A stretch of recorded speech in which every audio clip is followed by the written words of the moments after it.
Ngauman Harimau Malaya gegar Bukit Jalil. Malaysia kini ke Piala Asia 2023.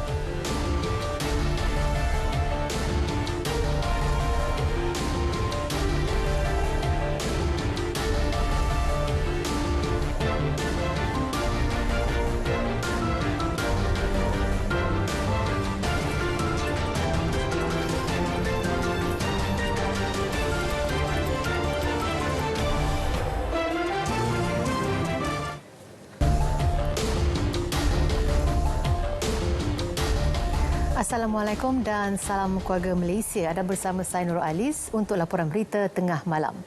Saudara, impian Harimau Malaya beraksi pada Piala Asia 2023 akhirnya tercapai. Skuad bimbingan Kim Pan-gon membuktikan kemampuan apabila menamatkan kempen kelayakan kumpulan E selaku naib juara selepas menewaskan Bangladesh 4-1 malam tadi.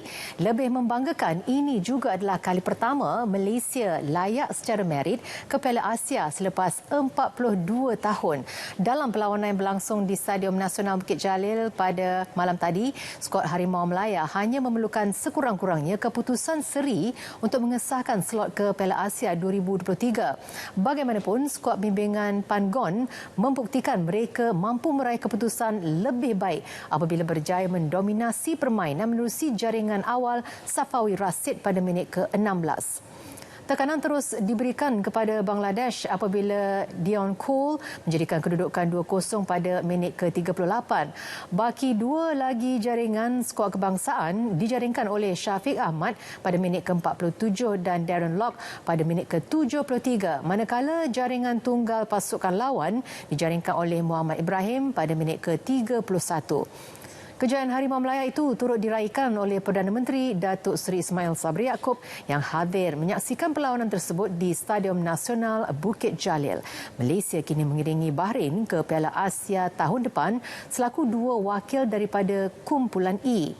Bahrain turut meraih slot automatik selaku juara kumpulan E selepas menamatkan kempen kelayakan tanpa kalah sepanjang 3 perlawanan berlangsung.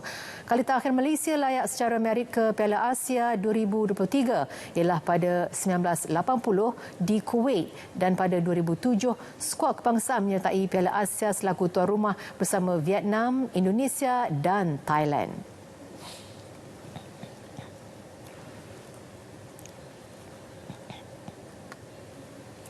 Pertubuhan Peladang Kebangsaan NAFAS dan Angkatan Koperasi Kebangsaan Malaysia Berhad Angkasa diyakini berupaya membantu kerajaan dalam menangani masalah kenaikan harga ayam.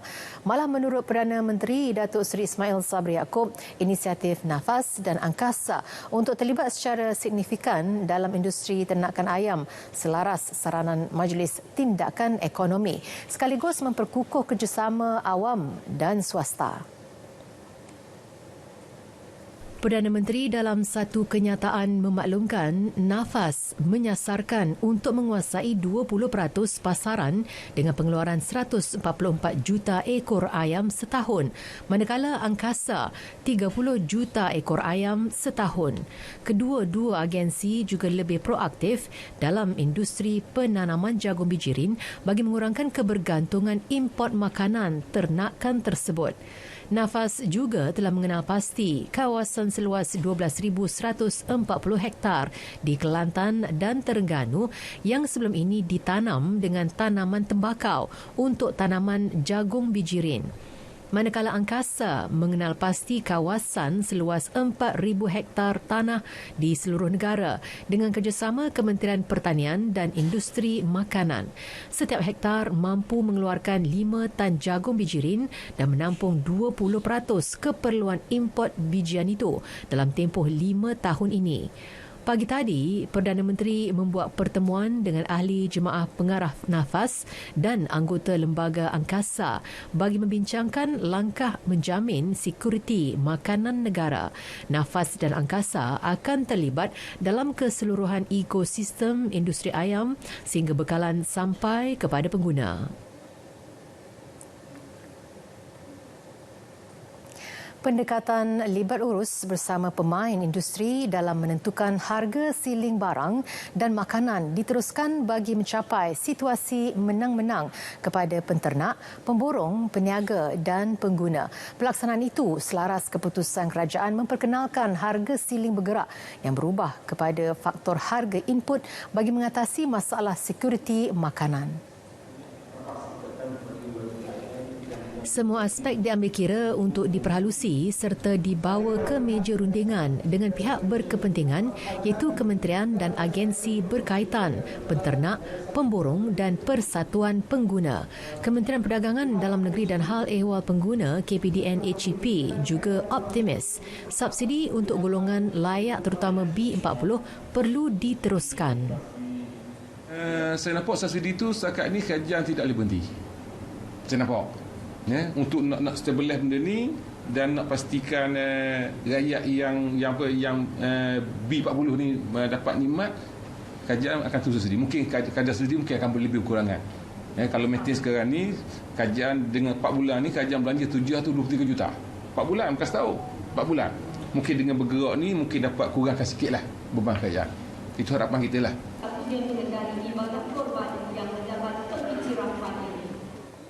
Sementara itu, Majlis Pemulihan Negara MPN berpendapat terdapat keperluan mendesak untuk memperkasa industri input kepada makanan ternakan supaya negara mencapai tahap sara diri dan kos input makanan ternakan terurus serta tidak terjejas akibat faktor luaran.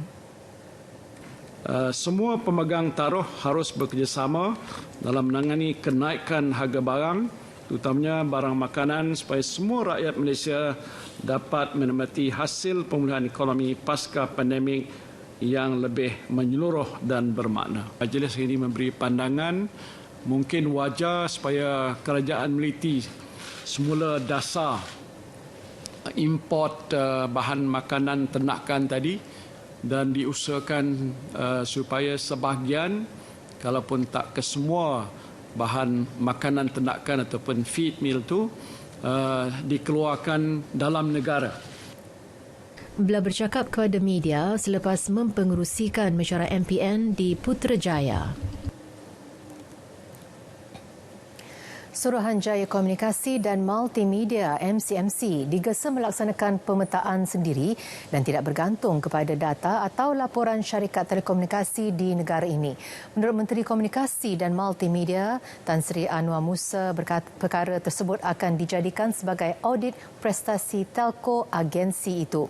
Jelasnya MCMC sebagai badan kawasalia harus bertanggungjawab memastikan jurang digital tidak berlaku di negara ini kerana capaian internet sudah menjadi keperluan hidup setiap masyarakat. Saya nak tengok MCMC buat mapping seluruh negara. Apa sebenarnya? Bukan ambil report daripada telco, MCMC kena buat sendiri. Kemudian buat mapping. Kemudian compare, sebab di luar sana rakyat masih mengeluh. Sementara itu, Kementerian Komunikasi dan Multimedia KCOM telah mengarahkan pembekal perkhidmatan internet ISP untuk menyekat sebuah laman web sumber terbuka dikaitkan dengan penjualan data. Sekatan dibuat bagi menghalang urusan jual beli data di platform berkenaan. Jelas Tan Sri Anwar, tindakan menurunkan laman web terbabit turut dilakukan pada hari sama selepas ia didedahkan di Twitter Ahad lalu. Semakan dan siasatan segera turut dilakukan Jabatan Perlindungan Data Peribadi MCMC serta Cyber Security. Siasatan secara bersepadu juga melibatkan Agensi Keselamatan Cyber Negara PDRM dan Bank Negara. Pemantauan berterusan dilakukan bagi mengekang pelanggaran Akta Perlindungan Data Peribadi 2010.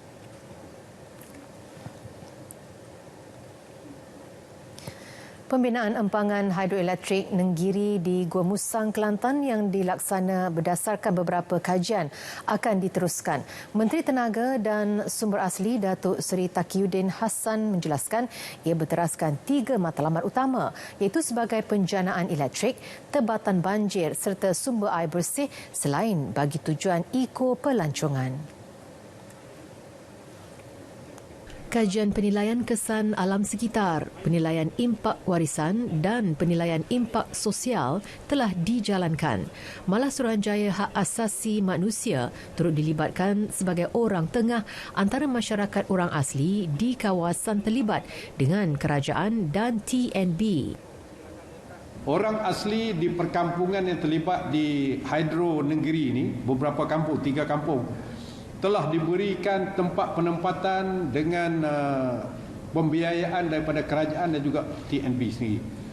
Juga bukan saja diberikan perumahan tetapi juga tapak kebun dan juga segala kemudahan sosial, sekolah dan sebagainya. Pembinaannya turut mendapat sokongan lebih 80% responden berdasarkan kajian dan ketika ini tiada sebab untuk kerajaan menghentikan pembinaannya. Sementara itu, Kementerian Alam Sekitar dan Air akan terus memantau kegiatan pelumbungan lintenite yang akan dilaksana di Hulu Perak. Menterinya, Datuk Seri Tuan Ibrahim Tuan Man berkata walaupun projek perintis tersebut telah mendapat kelulusan penilaian kesan kepada alam sekitar EIA, namun masih perlu dilakukan pengawasan. Pematuhan syarat kelulusan laporan EIA penting bagi melancarkan aktiviti perlumbungan sepanjang projek agar tidak memberi kesan negatif kepada alam sekitar. Saya difahamkanlah sebagai satu pilot projek. Cuma dalam konteks EIA, mereka mohon bila mereka mematuhi semua syarat-syarat EIA, mereka dapat kelulusan EIA. Tapi walaupun EIA lulus, selepas projek tu kita tu monitor projek-projek tersebut. Bukan lulus tu dia boleh dia mesti ada monitoring daripada agensi Jabatan Alam Sekitar, khususnya unit EIA, kemudian daripada kerajaan negeri dan sebagainya.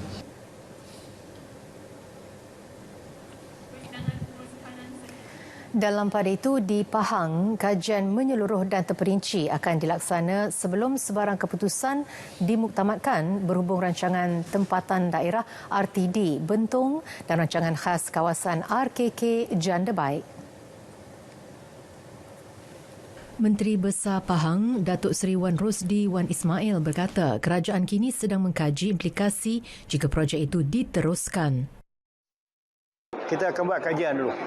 Bila dah semua okey, puas hati, baru kita proceed. Setakat ini semua proses biasa. Bukan saja di Janda Baik, di tempat-tempat lain pun proses biasa. Ya. Sekiranya ada bantahan, kita akan nilai bantahan tersebut, kita akan bincang. Bila dah kedua-dua puas hati, baru kita proceed. Dengan sistem aplikasi MES 999, bantuan kecemasan kini lebih mudah. SafeMe 999 Polis menghubungkan seluruh rakyat Malaysia kepada pihak polis. SafeMe 999 Deaf untuk golongan kurang upaya pendengaran dan pertuturan. Dan SafeMe 999 Blind untuk golongan kurang upaya penglihatan. Muat turun secara percuma melalui telefon pintar anda. MES dan aplikasi 999 memudahkan panggilan kecemasan.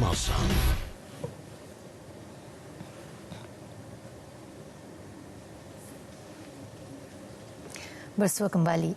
176 petugas RTM antara 654 kaki tangan Kementerian Komunikasi dan Multimedia menerima anugerah perkhidmatan cemerlang APC 2021. Anugerah disampaikan menterinya Tan Sri Anwar Musa di Putrajaya. Sebenarnya Trafa ini bukan saja kepada diri saya sebenarnya. Sebenarnya kami di Bilik Berita bekerja sebagai satu tim. Jadi secara simboliknya Trafa ini adalah penghargaan kepada tim Bilik Berita sebenarnya. InsyaAllah saya akan teruskan kerjaya, insyaAllah dengan sebaik mungkin. Dengan dorongan juga daripada kawan-kawan, tak kira senior, junior kan. Kita jadi wartawan ni, pembelajaran kita tu tak pernah habis. Sebab setiap hari ada je benda-benda baru untuk kita belajar. Sudah pastinya dengan adanya anugerah ini akan membakar lagi semangat untuk melakukan yang terbaik dan juga dengan harapan memberi semangat juga kepada rakan-rakan yang lain untuk memberikan yang terbaik untuk jabatan, agensi dan kementerian.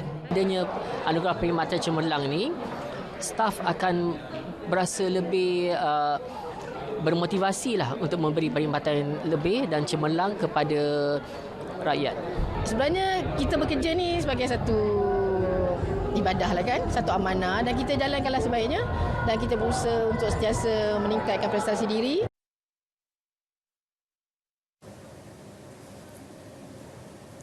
Bahagian berita ehwal semasa BES RTM menerima kunjungan 3 delegasi dari Kementerian Perhubungan dan Penerangan MCI Singapura bagi berkongsi pengalaman berkaitan penggunaan bahasa isyarat dalam penyiaran.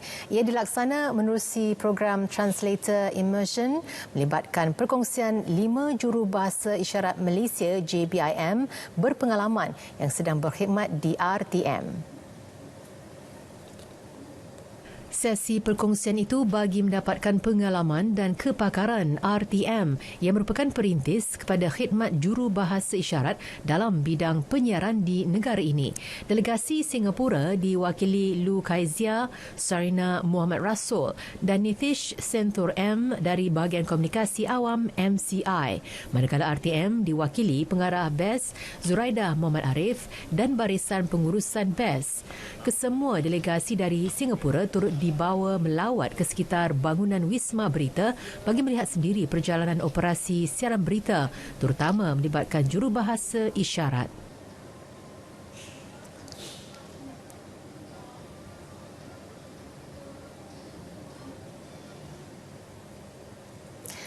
Saudara, tahukah anda setiap beg darah yang diderma boleh digunakan 3 penerima?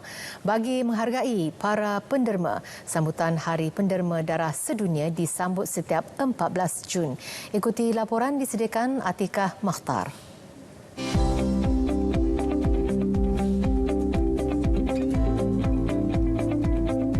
Dianggarkan 2,000 beg darah diperlukan Pusat Darah Negara sehari. Bagaimanapun, trend derma darah menunjukkan peningkatan terutama selepas bermulanya fasa peralihan ke endemik. Bagi yang belum menderma, anda tidak perlu risau kerana ia dijamin selamat. Perlu diingatkan pendermaan darah adalah prosedur yang selamat. Ya. Sebenarnya kami mengalukan setiap rakyat Malaysia yang prihatin yang berkelayakan untuk menderma darah untuk tampil menjalankan tanggungjawab. Derma darah boleh dilaksanakan sepanjang tahun. Banyak tahun lah. Tolong orang ramai. Ya bagus ni macam lah. Saya dah 124 kali. Saya rasa seronok lah kerana rakyat memerlukan darah.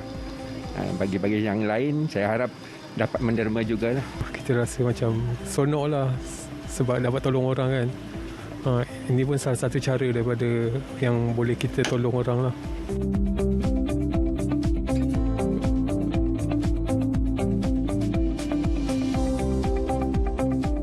Derma darah bukan isu siapa memberi dan siapa menerima, tetapi berapa ramai yang kita dapat selamatkan jika kita melaksanakannya. Bagi anda yang masih tidak memerlukan, mungkin ini adalah masalah enteng, namun bayangkan jika keluarga dan anda sendiri sangat-sangat memerlukan. Atikah Makhtar untuk RTM.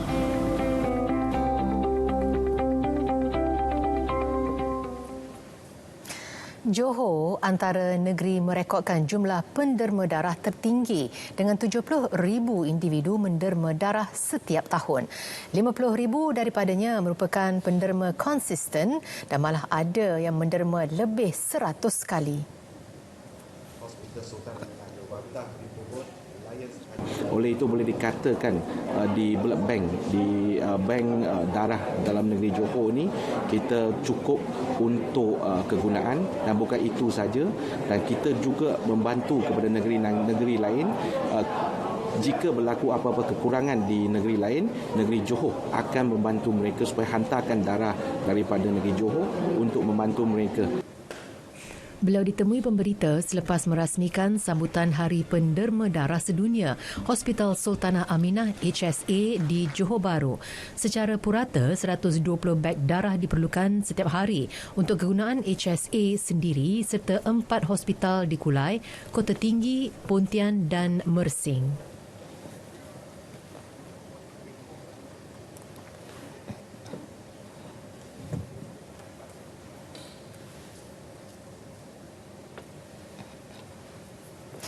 Jabatan Museum menyasarkan 1 juta pengunjung hadir sambutan Hari Museum Antarabangsa Peringkat Kebangsaan HMA 2022 yang akan berlangsung di Kelantan.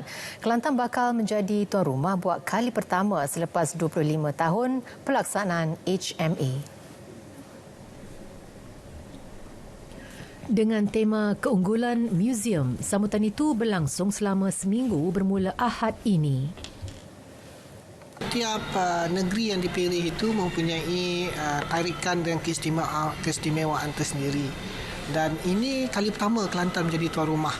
Dan saya percaya bahawa Kelantan telah pun bersedia untuk menyajikan pelbagai aktiviti yang menarik lah. Dan saya rasa Kelantan sebagai sebuah negeri yang berbudaya dan banyak warisan, saya mengalu-alukan ramai orang untuk datang ke program kita kali ini di Kelantan untuk melihat keunikan program yang ada. Pelbagai pengisian menarik menanti pengunjung termasuk program kebudayaan, pesta makanan dan Train to Dabong. Program agihan daging korban sejuk beku, satu inisiatif yang disifatkan inovatif, praktikal dan lebih meluas. Menerusinya, daging korban dapat diagihkan kepada lebih ramai golongan asnaf dan fakir miskin termasuk di kawasan pedalaman di seluruh negara tanpa menjejaskan kualiti daging korban berkenaan. Jadi inovasi ini satu inovasi yang dipuji, yang sepatutnya ditiru. That's why kita bangga dengan YBIM ini kerana mendapat ISO. Rasanya yang pertama di dunia. Tapi ini usaha yang cukup murni, cukup bagus dan mungkin boleh dikembangkan kerana saya dapatkan dari segi hukumnya tidak ada masalah. Untuk disimpan dan diagihkan. Alu-alukan sebagai inovasi, sebarang penemuan baru yang akan menambah baik. Yang akan menambah nilai atau value add kepada apa-apa saja bentuk, kerana hari ini teknologi berkembang terlalu pesat. Jadi penemuan, inovasi dan juga ikan baru ini untuk nak menambah mutu lagi, mutu kehidupan, mutu makanan, mutu semua sekali lah. Jadi kita alu-alukan. Datuk Rosul ditemui media selepas menyempurnakan Majlis Pelancaran Kerjasama Mega Pengagihan Daging Korban Sejuk Beku tahun 1443 Hijrah 2022.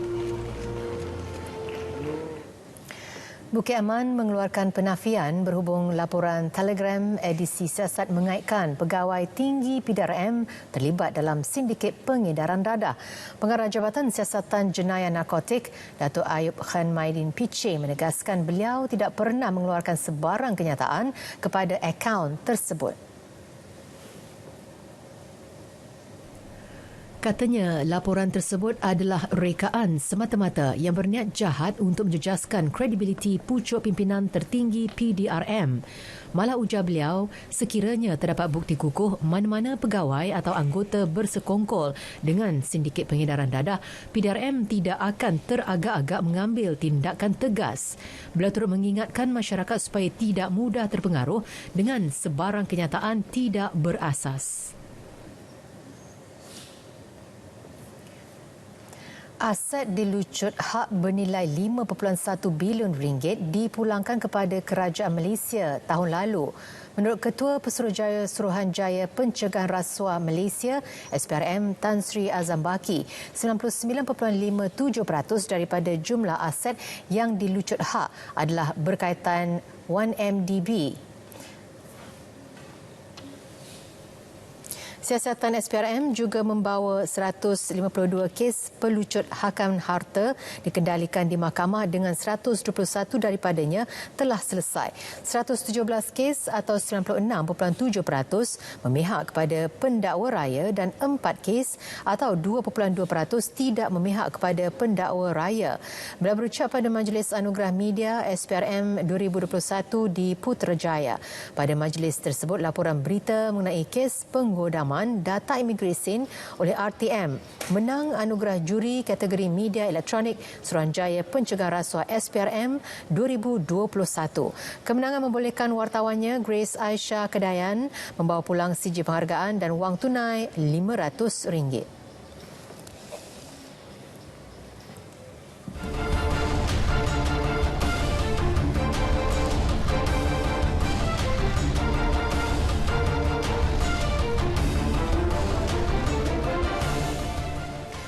Segmen sukan. Stadium Nasional Bukit Jalil akan ditutup mulai esok bagi kerja baik pulih. Perkara tersebut dimaklumkan Menteri Belia dan Sukan Datuk Seri Ahmad Faizal Azumu dalam kenyataan yang dikeluarkan hari ini.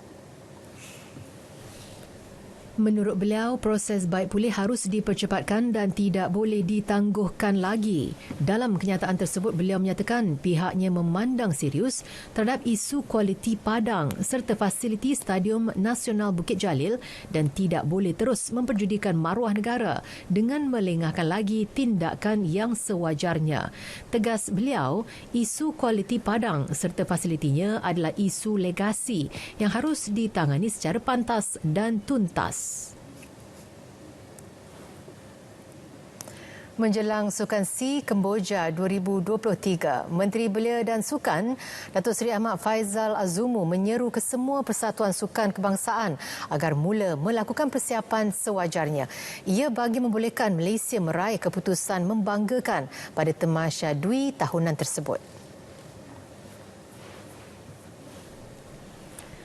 Jelas beliau, Malaysia harus pantas membuat persiapan dengan menitik beratkan penyertaan atlet muda pada Sukan SEA 2023. Kita semua telah melihat prestasi para atlet kita di Sukan SEA di Hanoi. Sukan SEA di Cambodia tak kurang daripada 10 bulan daripada sekarang.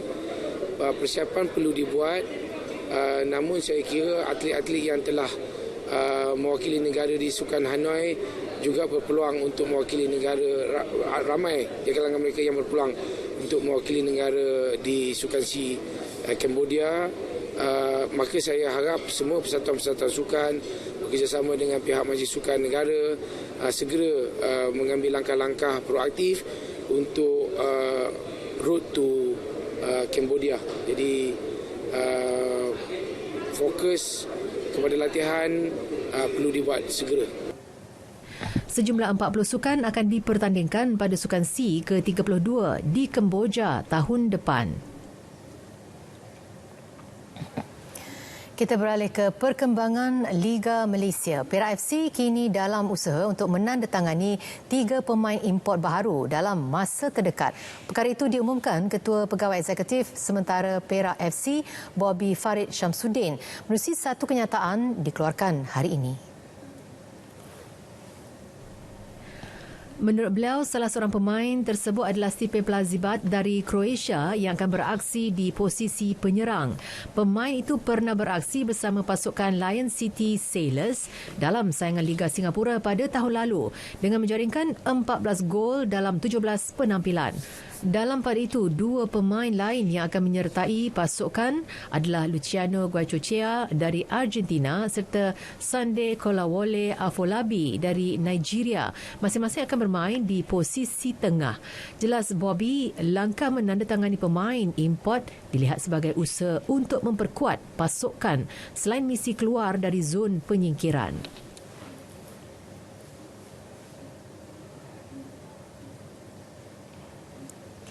Saudara, berita tengah malam berakhir di sini. Dapatkan perkembangan sahih sepanjang masa melalui portal Berita RTM di berita.rtm.gov.my. Saya Nur Alis mengucapkan salam keluarga Malaysia dan selamat beristirahat.